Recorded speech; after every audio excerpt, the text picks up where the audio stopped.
Kalau dalam fikih, tapi kalau Syafi'i itu menyelamatkan kita. Dia bilang, kalau sudah buang air kecil, berwudu dulu baru pergi supaya kau melakukan sunnah. Itu Syafi'i itu. Tapi ulama Sufi enggak. Nah, itu bedanya. Makanya ulama Sufi kalau singgah makan di warung, pasti dia bayar dulu baru makan. Karena kapan dia makan dulu baru bayar, dia katakan sama kalau kau ambil mangganya tetanggamu, nanti sudah kau makan baru kau minta. Ya, begitu. Jadi standar-standar itu beda, Pak. Jadi kalau kajian agama ya begitu aja. Makanya kita harus pisahkan. Yang masuk ilmu hikmah itu, ilmu-ilmu hikmah agak berat juga. Kenapa ilmu hikmah ini berat? Karena dia adalah hakikat dari ilmu. Perintah Nabi, di atas perintah itu ada hakikatnya. Kenapa kita dilarang melangkahi makanan? Kalau makan. Misalnya ada makanan, ada ikan di sini, di sana ada ayam. Kita kadang menyeberang ambil ayamnya, padahal ada ikan di depan. Kita menyeberang. Itu kayak eskapator tangannya itu. Biasanya. Kenapa itu dilarang dalam agama? Padahal semua makanan yang dihidangkan itu kan halal. Tapi kenapa dilarang? Hikmahnya, orang yang mengambil makanan dengan melangkahi makanan yang ada di depannya, itu rezekinya pasti susah. Nanti dia urus baru bisa. Tapi orang yang mengambil makanan yang ada di depannya saja, maka orang yang akan datang menawarkan rezeki kepadanya. Itu hikmah, Pak. Kenapa perempuan kalau makan dilarang membuka mulut? Kalau mengunyah. Laki-laki kan tidak. Laki-laki itu kalau makan membuka mulut begini tidak masalah. Perempuan tidak boleh. Hanya ketika dia menyuap dia buka mulut, ketika dia mengunyah itu dia tutup. Begini. Kenapa? Ternyata hikmahnya, wanita yang mengunyah tidak membuka mulutnya, itu suaminya pengantin baru setiap malam. Itu kuncinya, Pak. Itu dalam ilmu hikmah itu.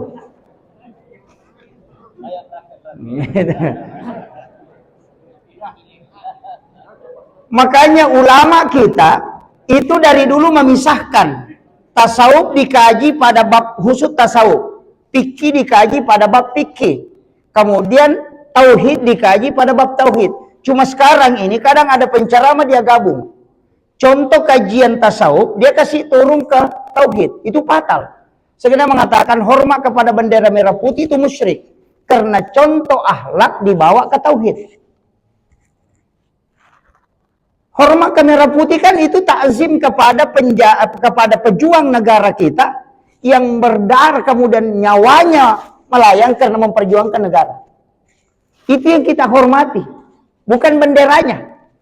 Hakikat perjuangannya itu adab kita kepada pejuang. Tapi kalau ditarik ke tauhid, musyrik itu, Pak. Karena hormat itu menyembah. Makanya ada fatwa mengatakan, ada ustaz itu berfatwa bahwa sungkeman ke orang tua itu musyrik. Karena adab dibawa ke tauhid. Ini bahayanya kalau dicampur. Nah kalau kita mau pakai, Pak, nah semua biar makan obat itu musyrik juga. Kan begitu. Makanya tidak boleh dicampur. Inilah yang banyak sekarang membuat jamaah bingung. Kita saja yang belajar di pondok juga bingung. Ya, kok bisa begini? Nanti dilihat, oh ternyata dia pindahkan. Contoh yang dia pindahkan. Nah, ini yang bahaya. Makanya kalau kajian fikih itu kan banyak perdebatan. Apalagi sekarang, Pak, kondisi agak susah. Dulu itu masih uang-uang halal itu aman. Makanya pengurus masjid sekarang itu mulai stres. Karena kalau fikih uang haram, ketika masuk ke dalam masjid, yang tanggung jawab itu panitia masjid. Iya. Itu panitia masjid tanggung jawab. Makanya sekarang ulama itu dalam kontemporer itu kan sudah mengkaji tuh. Syafi'i, Maliki, Hanafi, Ahmad bin Hanbal, ulama kelas itu mengatakan, jika itu uang haram, itu maka mutlak haram. Kalau kau terima itu 4 hukumannya. Pertama, kau sekongkol dengan haram. Yang kedua, kau tidak menolak keharaman. Yang ketiga, kau mengotori tempat suci. Yang keempat, tidak berkah ibadahnya orang gara-gara engkau. Maka kau harus bertanggung jawab pada 4 sektor ini. Itu panitia masjid, Pak, yang bertanggung jawab. Tapi kalau Profesor Dr. Yusuf Qaradawi yang meninggal baru-baru, dia mengatakan beda. Justru dia mengatakan kalau pemain judi bersedekah, biar kau tahu pemain judi, kau ambil sedekahnya. Jangan tolak. Karena kapan kau tolak, kau bisa berdosa. Alasannya apa? Kalau pemain judi bersedekah, kau ambil uangnya, pasti dia tidak pakai lagi main judi. Nah, begitu. Kalau kau tidak ambil, dia pakai main judi, dia pakai sabu-sabu, dia pakai main perempuan, justru lebih banyak dosanya dibanding kau kalau kau ambil. Makanya kalau kau ambil kan tidak berdosa, tapi dipisahkan, jangan dicampur. Bikinkan kotak tulis, sumbangan apa botol. Kira-kira begitu. Iya. Iya.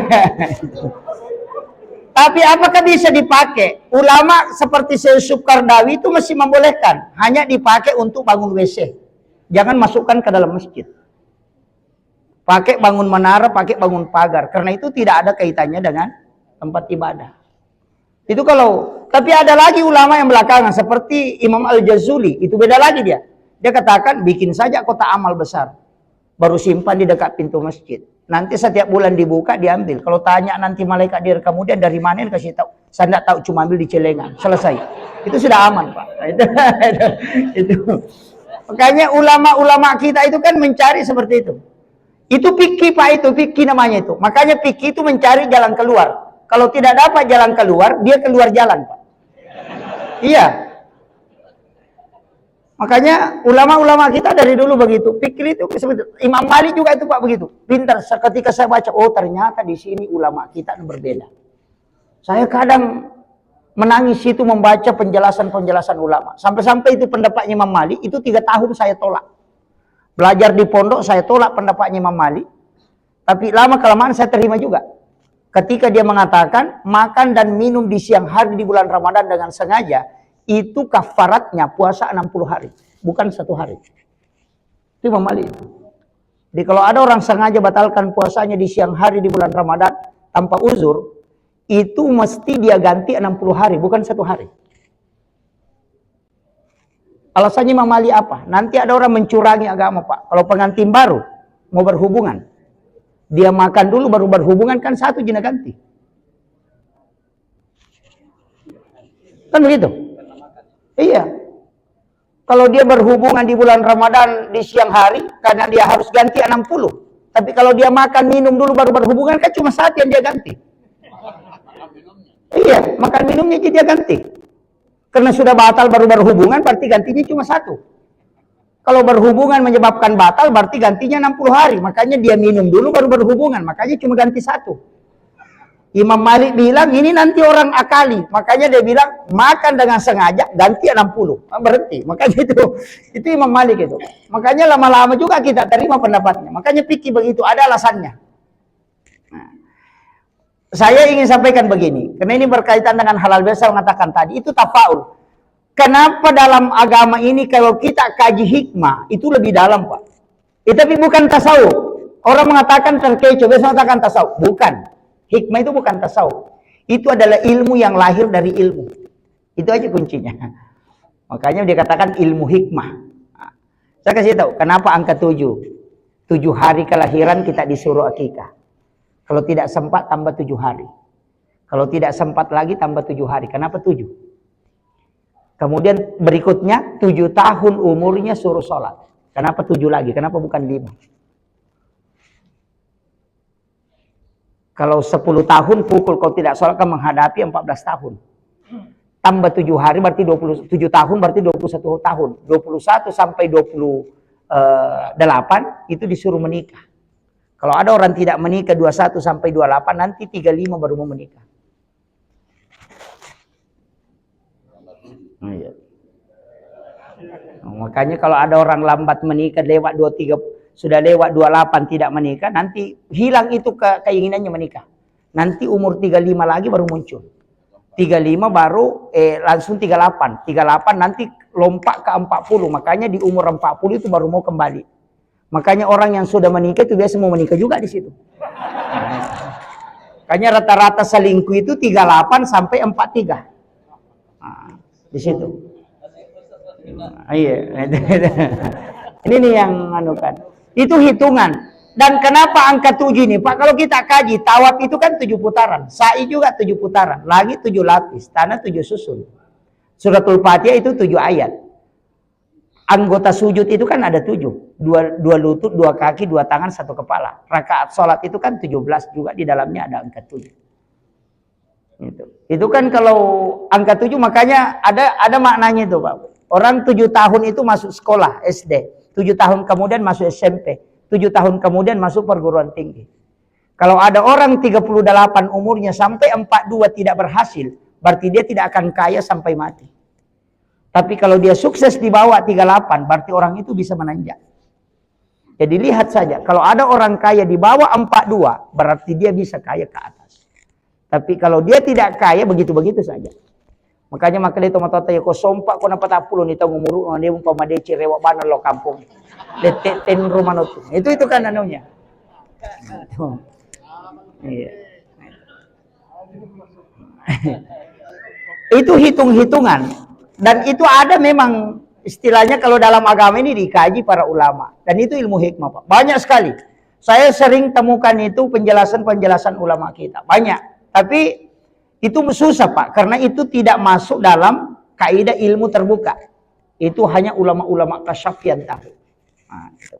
Kemudian, ini halal bihalal sebenarnya, kita ingin saling menghalalkan. Makanya orang Bugis tadi itu, saya mengatakan orang Bugis itu ada tradisinya. Kalau jabat tangan, kadang tangannya dia bawa ke kepala. Terus begini. Bid'ah juga itu Pak. Dibawa ke dada, dada di situ. Yang ada itu mengeratkan ketika jabat tangan.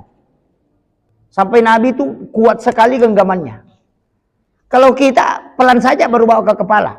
Sebenarnya itu makna saja itu. Saya maafkan kau, tapi kalau dia bawa ke kepalanya, kada pura itu rede cocokku na taruh kere-kere minta kau. Wah, dampangin no. Iya. Artinya kepala aku ini pernah mendidih saking jengkelnya, tapi saya sudah maafkan. Makanya didobel di situ halal bihalal. Artinya ketika jabat tangan saling menghalalkan, tapi hati juga harus terbuka memaafkan. Karena banyak orang open house tapi tidak open heart. Iya. Rumahnya terbuka tapi hatinya tidak. Yang hanya di mulut, yang inilah yang sebenarnya inti dari halal bihalal. Kemudian begini, sebenarnya dalam tasawuf itu Pak, kalau kita ngaji tasawuf ada hal unik itu. Karena tasawuf itu tidak pernah melihat akibat. Yang dia lihat itu asbab. Makanya tasawuf itu selalu lari ke dalam, bukan lari keluar. Makanya di bab tasawuf itu Pak tidak ada bab kikir. Bapak ngaji tasawuf 40 tahun itu tidak temukan bab kikir. Yang ada itu bab tamat. Karena sebenarnya tidak ada orang kikir, yang ada orang tamat. Jadi dia itu sih tahu kan nagaga tahu maseke, tahu magala mimil mega. Oh gitu. Iya. Iya. Akan maseke yanu, dia nama maseke ikut magala milau. Oh gitu. Oh, betul. Nah, makanya di dalam Al-Quran itu rezeki itu dicukupkan dan dilebihkan. Allah mencukupkan rezeki hambanya dan melebihkan. Jadi tidak ada orang kurang rezekinya itu Pak. Makanya satu orang itu bisa rezekinya dimakan 3 orang.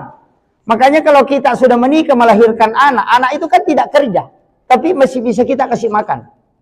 Makanya 2 orang itu bisa dimakan rezekinya untuk 6 orang. Makanya rezeki itu cukup dan lebih. Jadi memang tidak ada bab kikir Pak. Sama jika kadang-kadang kita akan ada orang naik ke tanah suci, kemudian tawaf, sudah itu posting foto deh, dia upload di FB. Nah pertama ke Facebook, alhamdulillah selesai tawaf. Langsung na komen di bawah, melo yacang. Ya, si tongan na ternyata melo yacang, ini malah sati. Ya, kan begitu aja Pak. Kan kuncinya di situ. Kan makanya ketika orang mendapatkan kesenangan kemudian kita jengkel, berarti kita yang sakit, bukan orang. Makanya ria itu tidak pernah dianggap ria kecuali kita yang menilai ria. Kan begitu. Makanya tasawuf begitu Pak. Dan begini, tasawuf kita ambil ekstrimnya. Yang mana harus disyukuri, lapar atau kenyang? Kalau kenyang yang disyukuri, justru Sayyidina Ali mengatakan ketika dia bertanya, apakah kau termasuk hamba yang bersyukur? Dia mengatakan, kami bersyukur. Bagaimana cara bersyukur? Dia mengatakan, kalau saya dapat makanan mengucapkan alhamdulillah dan saya makan, ketika saya kenyang saya memberikan kepada tetangga. Sayyidina Ali mengatakan, anjing di kampung saya juga begitu. Jadi bagaimana caranya? Dia mengatakan begini, kalau yang kau syukuri adalah kenyang, sebenarnya itu keliru Pak. Karena makanan itu nanti nikmat kalau kita lapar. Itu air putih Pak, kalau kita puasa menantang betul itu. Enak betul itu air putih kalau kita haus. Tapi kalau tidak haus, masuk di warkop itu tidak mau pesan air putih.